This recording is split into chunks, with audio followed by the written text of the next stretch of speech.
Hello. Today we're going to be talking about multiplying and dividing rational expressions. Okay, what makes it a rational expression? Anything with a variable on the bottom of a fraction is going to make it a rational expression. Okay, before we can understand rational expressions, let's first look back at regular fractions and notice how we simplify. So when I simplify these, I can divide the same value on both top and bottom. So if I took 30 and I divided by 3 on both top and bottom, that is a legal step. Another way we could think about this is if I took 30 and got prime factorizations, 30 is really just 2 times 3 times 5, I can divide by 3 on both top and bottom, and they cancel out. So for rational expressions, that's going to be a little bit easier to work with than just trying to pick things that we can divide out of both top and bottom.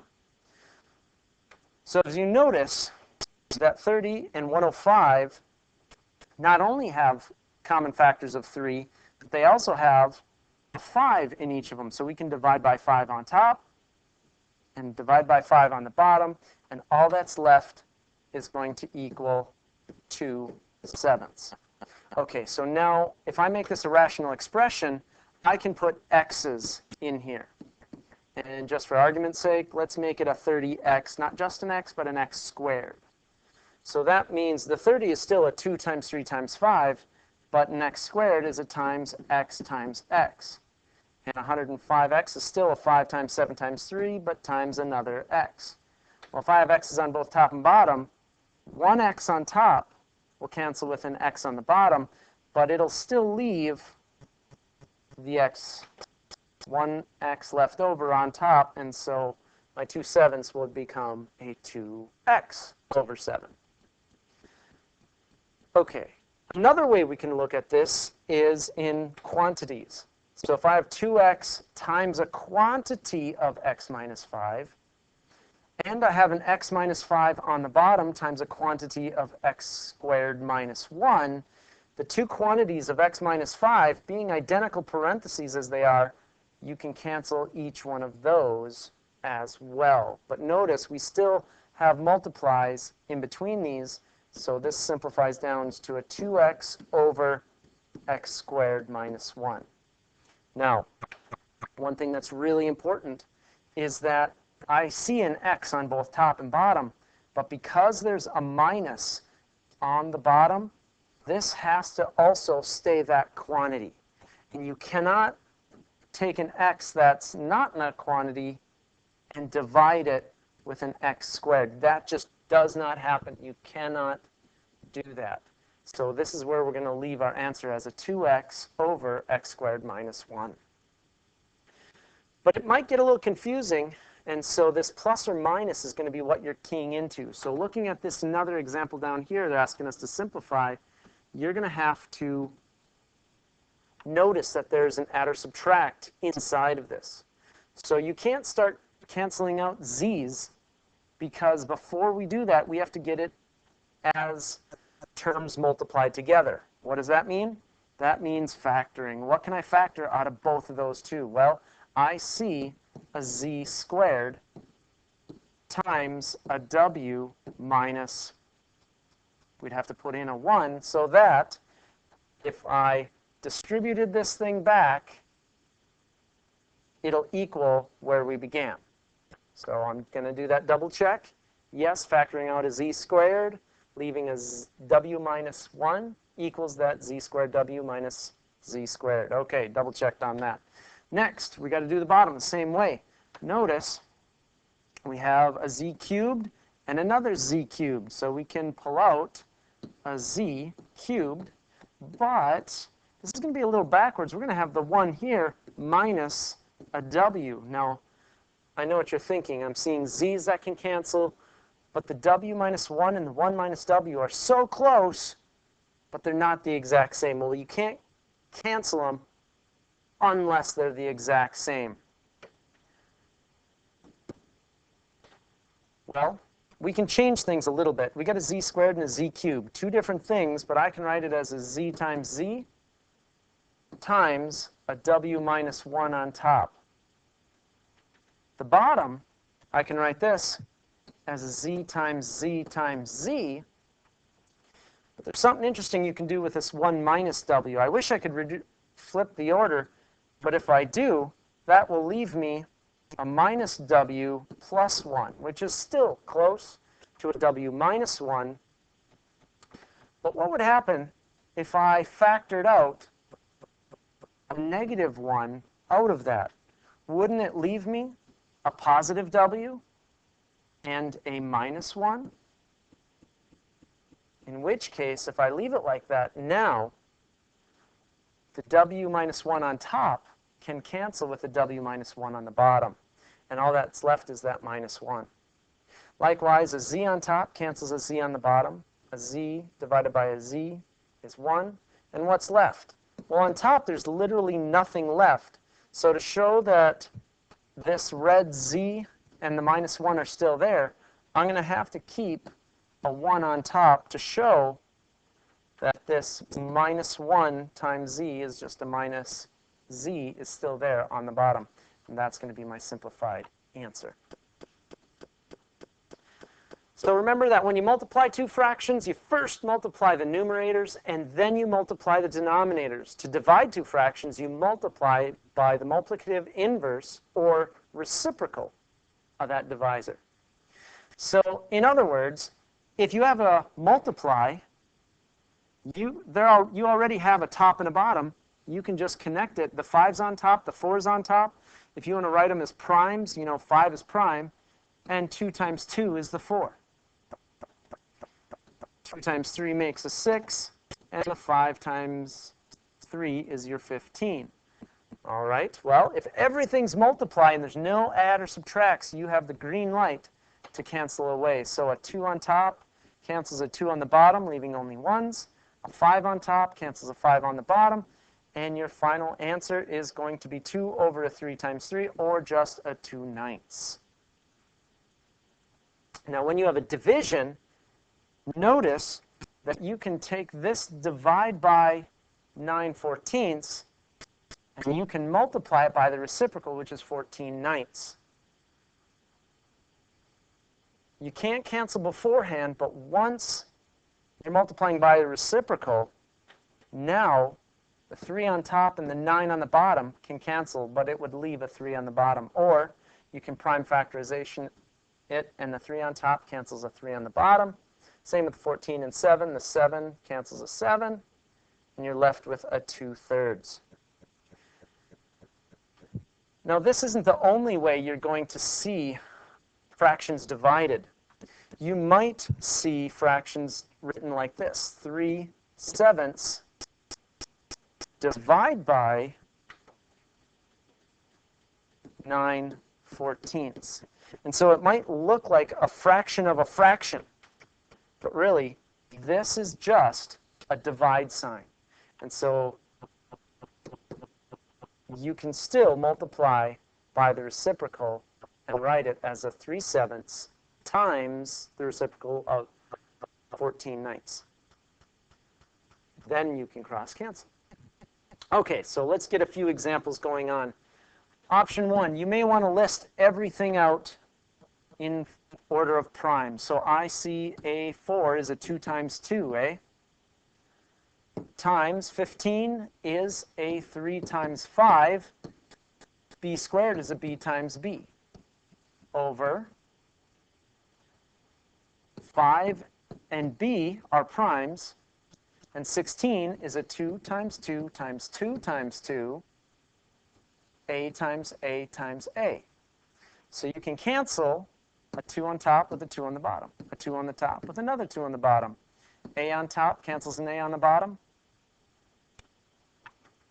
5 on top will cancel a 5 on the bottom. B on top cancels a B on the bottom. And there's no more B's left to cancel. So what's left? I've got a 3, I've got a B, so 3B on top, over 2 times 2, and an A times A, so 2 times 2 is 4, A squared. Now notice, no add or subtract in that problem. And so we can just get our prime factorization and cross cancel. Likewise, with this second one, if there is a divide, before we can cross cancel, we have to rewrite it as multiply times reciprocal. So if you don't want to write it all the way down to primes, that's okay. If you want to write this as a 4x squared y over 15a cubed b cubed, we're going to multiply this by the reciprocal, which is a 5ab cubed on top and a 2xy squared on the bottom. And if you want to divide by 2 on both top and bottom and say that that's going to leave a 2 up by that 4, that's fine. X squared, you can divide by x, and the x you can divide by x. That's going to leave just a plain old x on the top. Divide by y on top, divide by a y on the bottom, and that's going to leave another y on the bottom. 5 and 15 can cancel, and that's going to leave a 3 on the bottom. Divide by a on top, divide by a single a on the bottom, and that leaves an a squared. A b cubed divided by a b cubed will just equals 1, so they cancel each other out. So what's left? Your final answer will look like a 2x over 3a squared, and don't forget that y. But what happens when there's add and subtract in there? Well, that changes what you have to do. First, you're going to have to wrap up in parentheses the add and subtract. So looking at this right here, it is a trinomial. And a trinomial can be factored into a binomial times a binomial. So factor it. You know that an x times x makes your x squared. And to make a -8, you need a plus and a minus. And what makes 8? We're thinking a 4 times 2. So last part is, check my inside outside. Does x times a -2, or minus 2x, and a 4x combine to make a plus 2x? This is my check step to find out if this foils and if those are equivalent. In this case, 4x's minus 2x's is definitely 2x's. Okay, so I have that factored correctly. So now I'm going to go and do the same thing with the bottom. We're going to factor this one into 2 binomials. We're going to say an x times x makes an x squared. We're going to say a 1 times 3 makes a 3. And a plus 1 and a plus 3. I have a plus 1x plus 3 more x's. Does that make plus 4x's? Absolutely. Well, how do I factor a binomial? Well, the only thing you can really look for is there something I can divide out of both of those two terms. In this case, yes, I can pull out a 3, and that leaves an x plus 1. And then this last x plus minus 2, there really isn't anything common in each of those two terms, so there's nothing I can pull out. That's going to stay just an x minus 2. So what I'm going to do is I'm going to rewrite this thing so to make it look a little bit easier. This x squared plus 2x minus 8 on top is now an x plus 4 times a quantity x minus 2 over an x plus 1 times an x plus 3 times a 3 times x plus 1 over an x minus 2. Now, just like we did with other parentheses, I have multiplies in between all of these quantities, all of these parenthesis groups. So if I have an x plus 4 on top, oh wait, I can't cancel it because there are no x plus 4s on the top. I'm sorry. Let's back that up. What if I had an x minus 2 on top and an x minus 2 on the bottom? Well, yeah, those can cancel. What if I had an x plus 1 on top and an x plus 1 on the bottom? They cancel as well. So that means my final answer, I still have a 3 on top and an x plus 4 over an x plus 3 left over on the bottom. Some of you might be thinking, well, why in the world didn't I cancel the 3 on top with the 3 on the bottom. The deal is, this is an x plus 3 on the bottom. It's not a 3. When you cancel, they have to be the exact same. And so I can't cancel them unless they are the exact same quantity. I have a 3 times on top, and on the bottom I have a x plus 3, not just a 3. So you have to view that parenthesis group as one item. All right, so earlier on I mentioned you might see things as complex fractions. Realize that really these are just fractions divided by something else. And how do you handle that?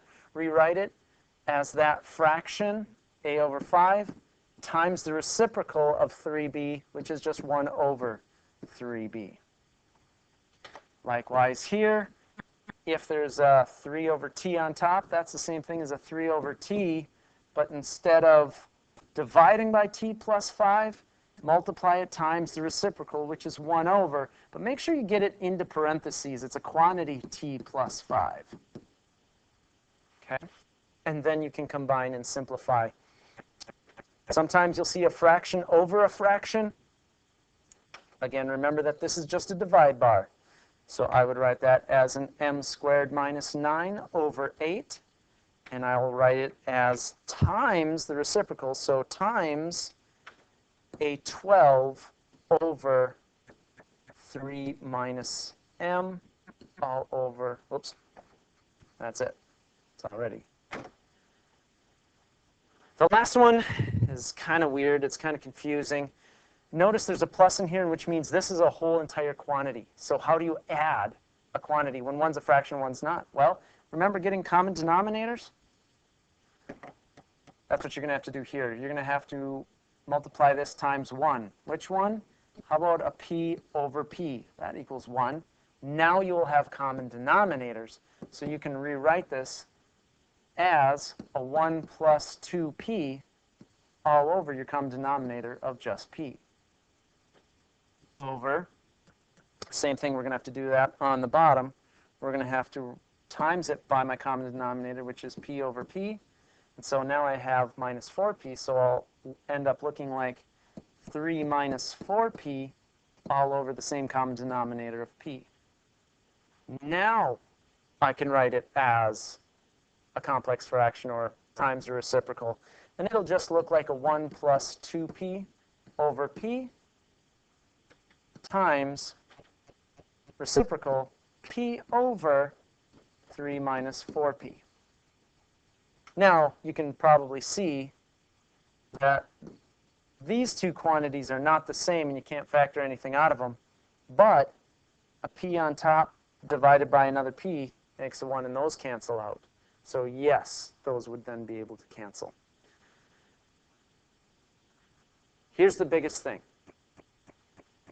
Sometimes looking at fractions like 2d plus 5 over 3d plus 5, the rookie mistake is to cancel 5s because it's the same on top and bottom, and the d's because they're the same on top and bottom, and get you just a 2/3.